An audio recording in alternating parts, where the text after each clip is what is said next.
Visatos užuominos. Kaip išmokti jas suprasti. Ar tikite ženklais? Dabar nekalbu apie ženklus, juoda katė skersai kelio.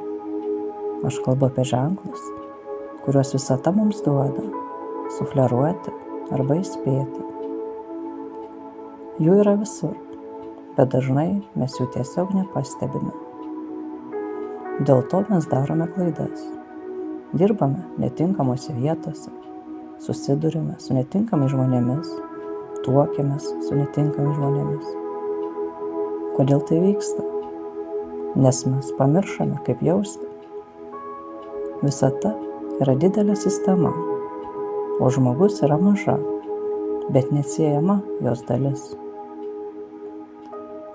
Kai esame taikoje su savimi, esame harmoningi su šia sistema ir sugebame pagauti menkiausius jos svyravimus.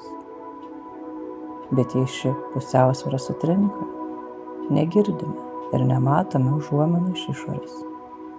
Mūsų intuicija nustoja veikti tinkamu režimu ir prasideda tai, kas vadinama nesėkmių serija. Kaip grąžinti jausmo būseną ir atskleisti intuiciją? Reikia dažniau įsiklausyti save, sekti savo mintis ir norus. Ir tada jūs pamažu pradėsite pastebėti ženklus, kuriuos duoda visata. Pavyzdžiui, prieš ką nors darydami, tiesiog padarykite pertrauką.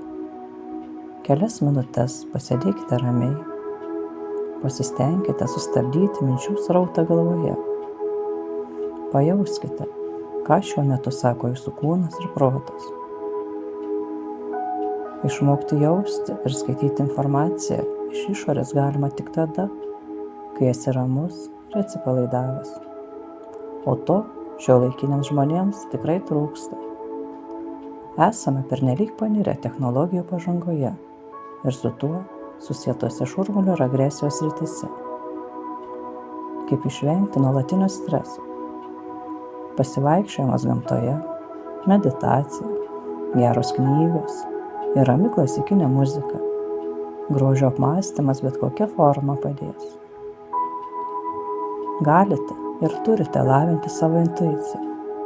Pradėkite nuo smulkmenų. Atspėkite, su kuo pirmą kartą susitiksite ryte darbe, ką vilkės viršininkas. Kartais pravartu stebėti viską, kas vyksta aplinkui iš išorės.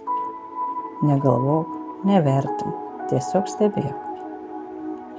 Atkreipkite dėmesį į savo svajones. Jose yra daugybė užuominų, tiek apie jūsų vidinę būseną, tiek apie galimus artėjančius įvykius. Ir net netyčia, kažkieno išmestoje frazėje gali būti jums vertingos informacijos. Stebėkite, pastebėkite, pajauskite. Ir jūs atrasite naują pasaulį savo viduje ir aplinkui.